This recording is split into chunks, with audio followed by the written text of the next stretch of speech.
Hoy les voy a hablar de indicaciones para diagnósticos exclusivos de resonancia.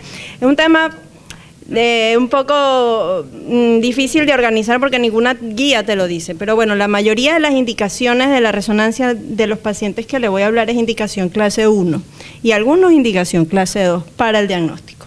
También decirles que mucha gente dice que los imagenólogos, los especialistas en imágenes, escogen las imágenes para los congresos y esto.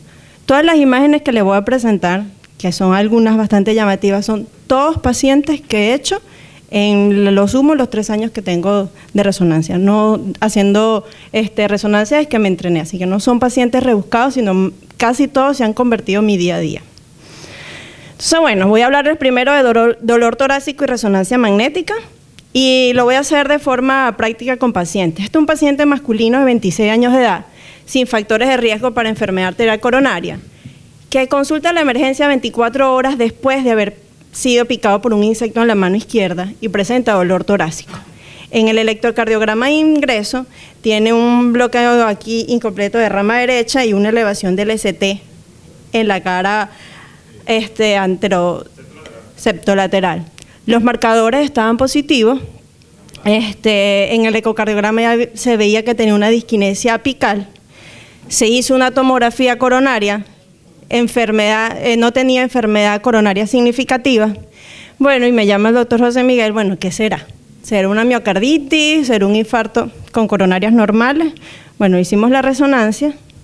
Este es el 4 cámaras, donde aquí ya veíamos que tenía una disquinesia apical. En la perfusión vimos que tenía un trombo. Este es el ventrículo izquierdo, entra por ventrículo derecho entra el contraste, pasa a ventrículo izquierdo, y esta pequeña zona aquí que no capta contraste es que tenía un trombo apical. Y en el realce tardío, este paciente tenía un patrón isquémico con afectación del subendocardio casi transmural en la punta del ventrículo izquierdo con un trombo. Eso hizo el diagnóstico de la resonancia, es un síndrome de Counis tipo 1 que está descrito por apismo, con enfermedad coronaria normales por vasoespasmos que pueden llegar a ser infarto. No, fue en el Parque del Este. Este otro paciente, masculino de 31 años de edad, con sobrepeso, tabaquismo, dolor torácico opresivo de moderada intensidad, consulta a las 24 horas. Este es el electrocardiograma, tenía una elevación no significativa, pero pues llamaba la atención de B3 a B6 y tenía una troponina ahí de 25.876. Se hace el cateterismo, no hay enfermedad coronaria significativa y tenía una dominancia derecha. Le hice la resonancia en la primera semana del evento. Estos son los 3 criterios diagnósticos de miocarditis del Lake-Luz por resonancia, que se llama, es hiperemia. Si ven en la parte proximal del septo brillante, ¿no? Esta no es una imagen bonita para ver el endocardio y esto es nada más para ver caracterización tisular. Esto es hiperemia. En el realce precoz, en la misma zona ya había algo de hiperemia, y aquí en la pared lateral subepicárdico y en el realce tardío en la misma zona. Entonces son los 3 criterios: el Lake-Luz, hiperemia, edema y realce tardío por resonancia, y el paciente lo que tenía era una miocarditis aguda. Este es otro paciente de 37 años con dolor torácico, ingresó a la emergencia a 2 horas de haber iniciado el dolor con una elevación del ST en la cara inferior, se puso trombolisis en ventana, marcadores positivos. Al día siguiente tenía todavía dolor torácico, se hizo una coronariografía, post-trombolisis era normal, la fracción de eyección era 50% y tenía una hipocinesia de la pared inferior. El diagnóstico lo hicimos por resonancia, la paciente tenía edema transmural con afectación del subepicárdico en la pared inferior, septo inferior, pared inferior del ventrículo derecho, pared anterior del ventrículo derecho y realce tardío subendocárdico con un toque al ventrículo derecho. Eso fue un infarto inferior con afectación del ventrículo derecho con coronarias normales. ¿Qué pasó? ¿Se trombolizó? ¿La trombolisis fue efectiva? Bueno, el diagnóstico se hizo y ya el tratamiento de esta paciente obviamente va a ser distinto al paciente anterior, y el diagnóstico también lo hicimos con las técnicas de caracterización tisular. Lo otro es el síndrome de Takotsubo, de disfunción transitoria apical, que en la secuencia de edema vemos que es brillante en la porción distal, pero los pacientes con Takotsubo no tienen realce tardío. Y por eso es que la resonancia es una herramienta valiosísima en todas aquellas enfermedades porque fisiopatológicamente te describe qué pasa en pacientes con dolor torácico, troponinas normales y coronarias epicárdicas normales. Ahora vamos a hablar de las miocardiopatías. Según el consenso del 2004 de resonancia cardíaca, la resonancia es indicación clase 1 en las dilatadas, en las hipertróficas, salvo las hipertróficas apical, que es indicación clase 2, en las restrictivas, en las displasias ritmogénicas del ventrículo derecho, indicación clase 1, y en las no compactadas todavía sigue siendo clase 2. Entonces, bueno, me mandan a esta paciente. Esta es una paciente de 25 años de edad que tuvo una muerte súbita en la universidad, fue recuperada, se evidenció que tenía taquicardia ventricular y le hacen un eco. Bueno, obviamente tiene el ventrículo izquierdo severamente dilatado, con disfunción sistólica severa, pero me llama el tratante que no encuentra si es isquémica. La tomografía demostró que tiene coronarias normales y me lo mandan porque es una dilatada para hacer una resonancia, y esta es la resonancia. Este es un eje corto, empezamos por las porciones apicales, las medias, no sé si se puede ver bien ahí en el video, pero ahí se ve que esto es una miocardiopatía no compactada. Esta paciente estuvo muy mal desde el punto de vista clínico, se le puso un dispositivo, se mandó a España, se hizo identificación genética, era no compactada, y bueno, en espera de trasplante la muchacha falleció. En las miocardiopatías hipertróficas es indicación clase 1, aquí vemos un eco donde el ventrículo izquierdo está severamente engrosado. Claro, por eco puedes ver que hay ya heterogeneidad del miocardio, el ventrículo derecho está engrosado, el septo también. Ya eso te hace pensar que puede ser una patología infiltrativa, pero igual con espesores engrosados, el diagnóstico se hace por realce tardío con la resonancia. Este es el realce tardío de esa paciente. Esa paciente lo que tenía era una amiloidosis. Si ven, tiene afectación en lo brillante, ¿ok? Es fibrosis por la amiloidosis en el septo, pared inferior, ventrículo derecho, en todas, o sea, está todo blanco, claro, porque está todo infiltrado, ¿no? No hay miocardio sano. Otro diagnóstico que se hace es la sarcoidosis, y este es el patrón típico, transmural, en parche, en el septo, en el ventrículo derecho, es más heterogéneo. Este es un Fabry, que solamente tienen realce tardío mesocárdico en esta localización, y esta es la miocardiopatía hipertrófica, donde el realce tardío generalmente está solamente en los lugares que está más hipertrófico del miocardio. Esta es una paciente de 65 años de edad con extrasístoles ventriculares en el Holter, que me la mandan para hacerle un ecocardiograma. El ecocardiograma no era muy demostrativo. A mí me llamaba un poco la atención que los espesores pudieran estar un poco engrosados, que aquí estaba un poco hiperrefringente. No tenía muy clara si hacerle la resonancia o no, porque pues no era algo tan llamativo, pero menos mal y se la hice, de verdad me llevé una sorpresa. Esta paciente lo que tenía era un clef o una hendidura miocárdica en la pared inferior. Y esto es una de las causas de extrasístoles ventriculares que vienen de esa zona.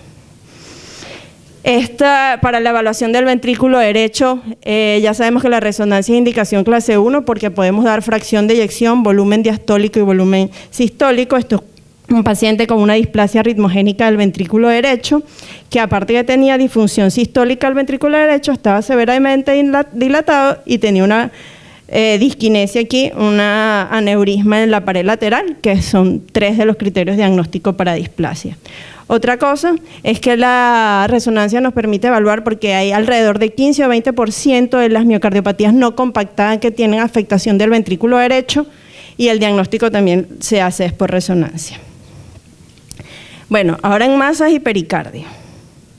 Esto es un paciente de 65 años de edad que tenía una lesión infecciosa en piel, pues estaba realmente con facies tóxicas, séptico, le hacen el eco era muy mala ventana, y bueno, no estaba muy claro si el ventrículo derecho estaba engrosado o el ventrículo izquierdo, y me mandan a hacer la resonancia, y esto es lo que tenía el paciente. Lo blanco brillante es pericardio, una cápsula casi de 1 centímetro que está arropado las dos, el ventrículo derecho y el ventrículo izquierdo, es una pericarditis constrictiva.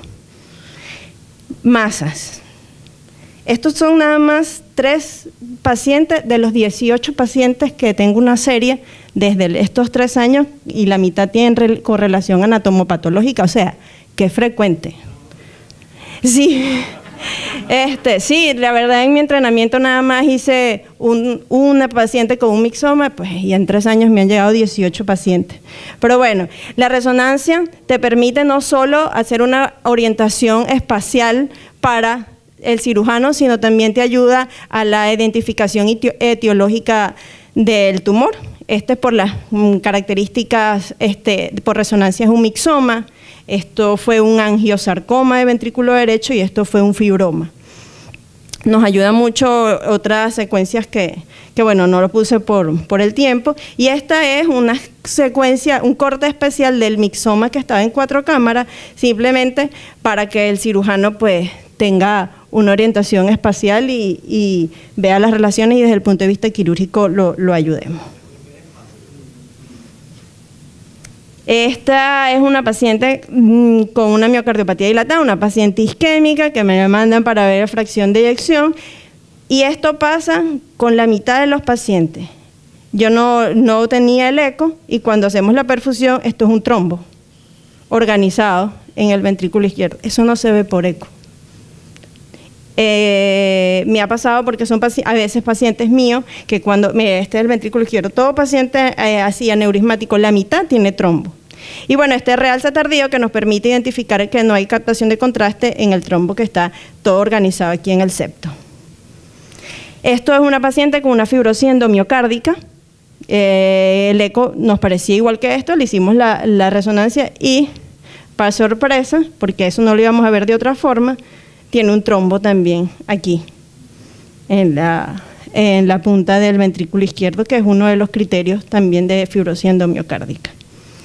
Esto es un paciente que le mandan un eco con una sospecha diagnóstica de un aneurisma en la pared inferior del ventrículo izquierdo. Este es el primer eje corto. Bueno, esta es la segunda imagen. El paciente lo que tenía era un aneurisma de la pared inferior que estaba trombosado. Eso no se pudo ver por el ecocardiograma. En cardiopatías congénitas. Es una paciente femenina de 60 años de edad quien consulta por disnea y palpitaciones. En el ecocardiograma tiene ventrículo derecho severamente dilatado, pasan burbujas. Lo que hacemos ecocardiografía lo hacemos casi siempre de rutina. Me llama la ecocardiografista, pasan burbujas a la cavidad izquierda, pero yo no veo el defecto, y en el transesofágico no estoy segura tampoco. Bueno, hicimos unos cortes especiales aquí y la paciente lo que tiene es un seno venoso superior. Si se ven aquí, yo lo planifico aquí, y este video es este corte. Y entonces puedo ver que esto es aurícula derecha, vena cava superior, parte de la aurícula izquierda, y este es el defecto, donde la cava superior tiene una conexión pues biatrial porque el defecto está aquí. Esto es un paciente, 24 años de edad, asintomático. Si ven, ¿no? Pareciera que hace ejercicio y tiene esto latiendo aquí, tiene una cicatriz aquí. Este paciente cuando nació le dijeron que tenía una anomalía congénita que no estaban seguros que era, una CIB, y lo operaron a los 6 meses por un defecto de pared de 5 centímetros que tenía aquí en la región supraumbilical. Le hacen el eco, esto es lo único que pueden ver en el eco, no se podían alinear en las válvulas, esto es un cor triatriatum. No veían la CIB que decía el paciente y tampoco podían evaluar bien el ventrículo izquierdo. Bueno, el paciente lo que tiene es una pentalogía de Cantrell.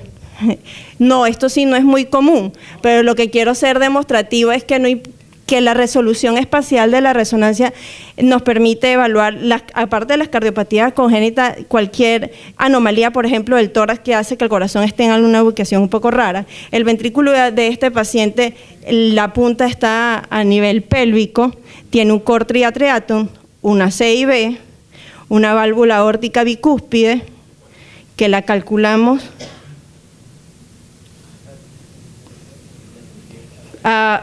bueno, pudimos dar los valores y es una insuficiencia aórtica moderada con un volumen regurgitante de 35, con una fracción regurgitante de 28. Eso es imposible calcularlo por el eco con este paciente que tiene esta anatomía. También esto es una paciente con un prolapso de válvula pulmonar, ¿no? Como podemos hacer corte donde podamos. Esta paciente se hizo el diagnóstico, tiene una insuficiencia pulmonar severa con un volumen regurgitante de 58, una fracción de regurgitante de 32 y un volumen distólico final de 142 que daban los parámetros que podía ser corregida. Esto es una paciente con una anomalía de Epstein. Entonces, bueno, esa es la ventaja de la resonancia para evaluar el ventrículo derecho. Este ventrículo izquierdo, y todo esto es el ventrículo derecho, con una insuficiencia tricuspidia severísima. Obviamente, el volumen diastólico final del ventrículo derecho era 450. Esta paciente no había cómo ayudarla. Entonces, bueno, la conclusión, que es un estudio no invasivo, con alta reproducibilidad, con altísima resolución, y es una técnica que solo con el gadolinio permite hacer una caracterización tisular para evaluar si el paciente isquemia, fibrosis o ayudar a la caracterización de masas cardíacas. Bueno, muchísimas gracias.